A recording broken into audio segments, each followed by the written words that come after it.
ஆபி police station வாசல்ல கொஞ்சம் போராட்டம் பண்ணிட்டு இருக்காங்க. எல்லாருமே கேட்கறாங்க, யார் காரணம்? ஆமா நான் தான் காரணம் அப்படின்னு சொல்லிட்டு அபி சொல்றாங்க. உனக்கு எவ்வளவு தைரியம் இருந்தா நான் தான் காரணம்னு சொல்லுவேன்.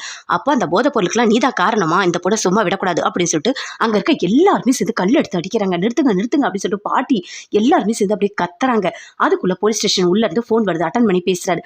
என்னப்பா பண்ணிட்டு இருக்கீங்க? வெளியே பாருங்க போராட்டம் நடந்துட்டு இருக்கு. ஃபர்ஸ்ட் அதை போய் கிளியர் பண்ண போ அப்படின்னு சொல்லிட்டு போன் பண்றாங்க.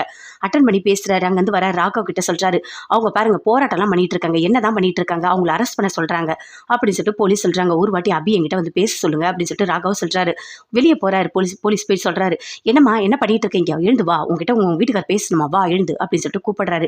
இல்ல நான் வரமாட்டேன், கண்டிப்பா நான் போராட்டம் பண்ணுவேன், அவர் வெளியே விடுங்க, அவர் எந்த தப்பும் பண்ணல அப்படின்னு அபி சொல்றாங்க.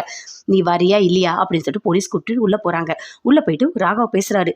என்ன அபி நீ பண்ணிட்டு இருக்க? வெளியே இருந்து எதுக்காக நீ போராட்டம் பண்ணிட்டு இருக்க? உன்னை அரெஸ்ட் பண்ணுவேன்னு சொல்றாங்க. இப்ப நீயும் நானும் சேர்ந்து உள்ள இருந்தா அது நல்லாவா இருக்கும்?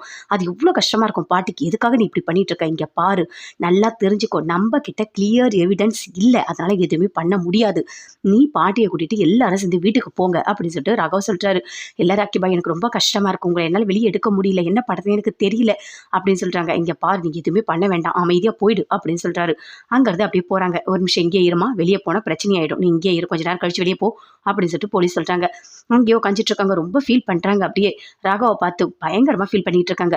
வெளியே போனோடனே போலீஸ் சொல்றாங்க, இங்க பாருங்க, அவங்க ஏதோ ஒரு எமோஷனல்ல பேசிட்டாங்க, அவங்க தெரியாம பேட்டி கொடுத்துட்டாங்க, அவங்க வீட்டுக்கார வெளியே எடுக்கணும்ன்ற ஆதங்கத்துல தான் பேசியிருக்காங்க, மற்றபடி இதெல்லாம் பெருசா எடுத்துக்காதீங்க, எல்லாரும் இங்கேருந்து கலைஞ்சு போங்க அப்படின்னு சொல்லிட்டு போலீஸ் சொல்றாங்க. எல்லாருமே அங்கிருந்து போறாங்க. அப்ப பாட்டி கிட்ட சொல்றாங்க, இங்க பாருங்க, நீங்க யாரும் இங்க இருக்க வேண்டாம், நீங்களும் போங்க அப்படின்னு சொல்றாங்க.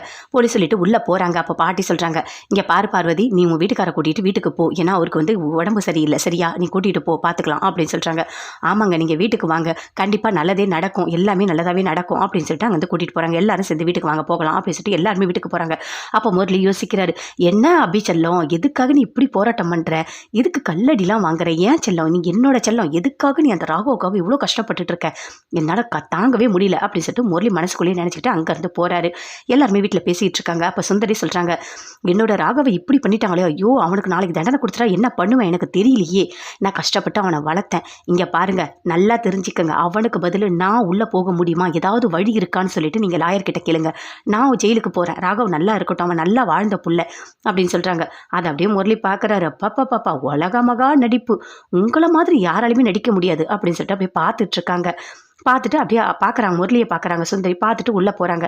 எல்லாரும் உள்ளே போங்க, எதுவாக இருந்தாலும் அப்புறம் பார்த்துக்கலாம், போங்க போய் ரெஸ்ட் எடுங்க, இப்போ என்ன பண்ணுறதுன்னு சொல்லிட்டு அப்படியே யோசிச்சுட்டே இருக்காங்க பாட்டி. 30 வருஷமாக நம்ம இதை வந்து ரன் பண்ணிகிட்ருக்கோம், அப்போ இது இன்னைக்கு வரைக்கும் எந்த ஒரு பிளாக் மார்க்கும் இல்லை, இதை ஒரு இதுவாக பேச முடியாதா அப்படின்னு சொல்கிறாங்க. இல்லை கண்டிப்பாக எதுவுமே பண்ண முடியாது, ஏன்னா இது ட்ரக்கு, அதனால தான் எந்த ஒரு எக்ஸ்கியூஸுமே கிடையாது அப்படின்னு சொல்லிட்டு அவங்க சித்தப்பா சொல்கிறாரு. அப்படியே பயங்கரமாக ஃபீல் பண்ணிகிட்ருக்காங்க எல்லாருமே சேர்ந்து. அப்போ முரளி சுற்றி பார்க்குறாரு. எல்லாரும் போயிட்டாங்கன்னு சொல்லிட்டு கால் மேலே கால் போட்டுன்னு யோசிக்கிறாரு. என்ன ராகவ், உனக்கு ஒரு ஆயில் தண்டனை கிடையாது, 2 ஆயில் தண்டனை கிடைக்கும், நீ காலம் ஃபுல்லாக வெளியே வரவே முடியாது, என் அபிச்செல்லம் எனக்கு தான், என் செல்லம் எனக்கு தான் அப்படின்னு சொல்லிட்டு அப்படி யோசிச்சுட்டே இருக்காரு. 3 பேருமே சேர்ந்து பேசிகிட்டு இருக்காங்க. அபி, ஆகாஷ், அனு 3 பேருமே பேசும்போது எப்படியாவது அந்த மித்திரத்தை போய் நம்ம கண்டுபிடிக்கலாம், ஏதாவது ஒன்று பண்ணணும், அவங்ககிட்ட நம்ம கேட்கலாம், எப்படியாவது வந்துட்டு ஒத்துக்க சொல்லலாம் அப்படின்னு சொல்லிட்டு அபி சொல்கிறாங்க. இங்கே பாருங்க அபி, நீங்கள் நினைக்கிற மாதிரி எதுவுமே பண்ண முடியாது, அந்த மித்திரன் கூட அவங்க பொண்ணும் இருக்காங்க, கண்டிப்பாக இதெல்லாம் ஒத்துக்க மாட்டாங்க, இப்போ நம்ம போய் பேசினா அது நமக்கு எதிராகவே திரும்புறதுக்கு வாய்ப்பு இருக்குது அப்படின்னு சொல்லிட்டு அக்கா சொல்கிறாரு. அதை கேட்டோன்னே அபி சொல்கிறாங்க, இப்போ என்ன தான் பண்ணுறது, கண்டிப்பாக நாளைக்கு அந்த மித்திரனை ஏதாவது நம்ம பண்ணலாம், இல்லை இப்போ போய் நம்ம பேசலாமா அப்படின்னு சொல்லிட்டு கேட்குறாங்க. இங்கே பாருங்கள், இப்போ நைட்லலாம் நம்ம போக முடியாது, நம்ம காலையில் பார்த்துக்கலாம் அப்படின்னு சொல்கிறாரு. ஐயோ கடவுளே, காலைல சீக்கிரமாக ஆகணும் அப்படின்னு சொல்லிட்டு அணுகிட்ட அப்படின்னு சொல்லி அழறாங்க, எப்படியாவது ராகவை காப்பாற்றணும் அப்படின்னு சொல்லிட்டு. அடுத்த நாள் காலையில் போகிறாங்க. போயிட்டு எப்படியாவது அவனை கண்டுபிடிக்கணும்னு சொல்லிட்டு 3 பேருமே சேர்ந்து போகிறாங்க. அபியா, அனு, ஆகாஷ் 3 பேருமே. அவன் இப்போ தான் கிளம்பி இருக்கானா, போனால் நம்ம பிடிச்சிடலாம் அப்படின்னு சொல்லிட்டு ஆகாஷ் வண்டி எடுத்துகிட்டு போகிறாரு. அப்படியே பார்த்துக்கிட்டே போகிறாங்க. பார்த்தாதும் அந்த வண்டி தான் அப்படின்னு சொல்லிட்டு அபி சொல்கிறாங்க. முன்னாடி தான் போகிறான், சரி நம்ம பிடிச்சிடலாம் அப்படின்னு சொல்லிட்டு போயிட்டே இருக்காங்க. அப்போ அபி சொல்கிறாங்க, எப்படியாவது அவன் ஒத்துக்கணும், அந்த விவேக் தான் காரணம்னு சொன்னால் போதும் அப்படின்னு சொல்கிறாங்க. அது எப்படி அவன் சொல்லுவான், அவன் போலீஸ் ஸ்டேஷன் உள்ளே போக வேண்டாமா, அவன் எப்படி உள்ளே போவான், கண்டிப்பாக சொல்லுவானான்னு தெரியல அப்படின்னு சொல்லிட்டு ஆகாஷ் சொல்கிறாரு.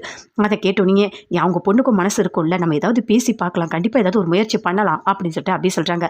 சரி ஃபாலோ பண்ணிட்டு போயிட்டே இருக்காங்க. பார்த்தா ஒரு இடத்துல வண்டி பின்னாடி நிற்கிது, நம்ம கொஞ்சம் முன்னாடி நிற்கலாம் அப்படின்னு சொல்லிட்டு ஆகாஷ் நிற்கிறாரு. அங்கேருந்து ஒரு குடோனுக்கு போகிறாங்க. உள்ளே போயிருக்காங்க. அவங்க எப்படி இருந்தாலும் வெளியே வரணும், அதுக்கப்புறம் நம்ம ஃபாலோ பண்ணின்னு போகலாம், இல்லை அவனை போய் பிடிச்சிடலாம் அப்படின்னு சொல்லிட்டு ஆகாஷ் சொல்கிறாரு. அந்த குடோனுக்குள்ளே போன உடனே அந்த பொண்ணு அவங்க அப்பா 2 பேருமே சேர்ந்து போகிறாங்க. அப்போ மித்திரன் அவங்க பொண்ணு 2 பேருமே சேர்ந்து அங்கே இருக்க ரவுடிங்க எல்லாருமே சேர்ந்து பிடிச்சி கட்டி போடுறாங்க. என்னையடா கட்டி போடுறீங்க அப்படின்னு சொல்லிட்டு மித்திரன் எல்லாருமே சேர்ந்து அப்படி கத்திக்கிட்டே இருக்காங்க. அப்போ அனு ஆகாஷ் எல்லாருமே வெயிட் பண்ணிகிட்டே இருக்காங்க. என்ன இவ்வளோ நேரம் ஆகி வெளியே வரவே இல்லையே, சரி நம்மளே உள்ளே போய் பார்க்கலாம் என்னதான் நடக்குது அப்படின்னு சொல்லிட்டு ஆகாஷ் அனு அபி 3 பேருமே அப்படி ஒளிஞ்சு பார்க்குறாங்க. பார்த்தா எல்லாரையும் கட்டி போட்டு வச்சிருக்காங்க. ஐயோ இவங்களே எதுக்காக இங்கே கட்டி போட்டு வச்சிருக்காங்க, யார் போய் இதுக்கெல்லாம் காரணம் அப்படின்னு பார்க்குறாங்க. பார்த்துட்டு கட்டை 2 எடுத்துக்கிறாங்க. எடுத்துக்கிட்டு 3 பேருமே சேர்ந்து அப்படி பொறுமையாக உள்ளே போகிறாங்க. இங்கே பாருங்க நான் ஃபஸ்ட்டு போகிறேன் அப்படின்னு சொல்லிட்டு ஆகாஷ் உள்ளே போகிறாரு. போகணுன்னே அங்கே இருக்க ரவுடிங்க எல்லாம் அடிக்கிறாரு. அதுக்குள்ளே அபியும் போகிறாங்க. அனு எல்லாருமே போய் கட்டையை எடுத்து அடிக்கிறாங்க. அடிச்சுட்டு அங்கே இருக்க ரவுடிங்க எல்லாருமே அடிக்கிறாங்க. அந்த மித்திரனை எப்படியாவது கூட்டிகிட்டு போயிடலாம், அவன் உண்மையை ஒத்துப்பான் அப்படின்னு சொல்லிட்டு கேட்குறாங்க.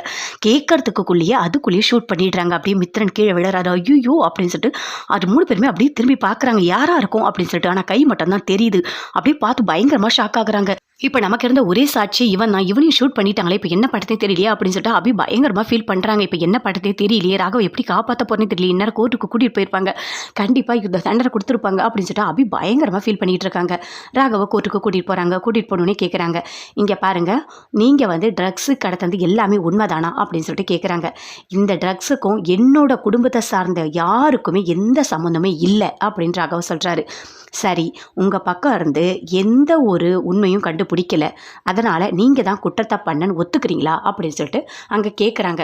ஜட்ஜு கேட்டோன்னே அப்படியே ராகவ் பார்க்குறாரு. எதுவுமே பேசவே இல்லை. ஆனால் சுந்தரி எல்லாருமே சேர்ந்து அப்படியே ஃபீல் பண்ணுறாங்க. பாட்டி பயங்கரமாக ஃபீல் பண்ணுறாங்க. அஞ்சலி பயங்கரமாக அழறாங்க. ஐயோ ராகவ் உனக்கு தண்டனை எதுவுமே கொடுத்துடவே கூடாது அப்படின்னு சொல்லிட்டு பயங்கரமாக அழறாங்க. ஆனால் முரளி மட்டும் அப்படி சந்தோஷமாக சிரிச்சிட்ருக்காரு. என்ன ராகவ், உனக்கு ஆயுள் தண்டனை எப்படி கொடுக்க போகிறாங்கன்னு பாரு. ட்ரக்ஸுன்றது சாதாரண விஷயமா என்ன, அதிலேருந்து வெளி வரவே முடியாது. அதனால தான் உனக்கு இப்படி ஒரு தண்டனை நான் கொடுத்தேன். என்னோட அபிச்சலத்தோடைய நீ வாழணும்னு நினச்ச, கடைசியில் எங்கே வாழ போகிறப்ப ஜெயிலுக்குள்ளே களி தின்ட்டு வாழ போகிற.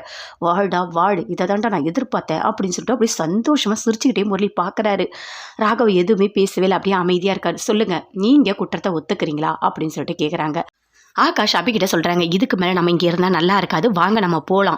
ராகவ கோர்ட்டுக்கு கூட்டிகிட்டு போயிருப்பாங்க, வாங்க நம்ம போகலாம், இனிமேல் எதுவுமே பண்ண முடியாதுன்னு சொல்லிட்டு கூட்டிகிட்டு போகிறாரு. அப்போ அபி அழறாங்க. ராகவை காப்பாற்றவே முடியாதா, அவருக்கு இருந்த ஒரே சாட்சி இவன் தான், இவனும் இப்படி ஷூட் பண்ணிட்டாங்களே அப்படின்னு சொல்லிட்டு பயங்கரமாக அழறாங்க. இங்கே பாரு அபி, நீ அழாத சரியா, எதுவாக இருந்தாலும் பார்த்துக்கலாம் வா, ஃபஸ்ட்டு நம்ம கோர்ட்டுக்கு போகலாம், அங்கே என்ன நடக்குதுன்னு பார்க்கலாம் வா அப்படின்னு சொல்லிட்டு அபி ஆகாஷ் 2 பேருமே எல்லாருமே போகிறாங்க.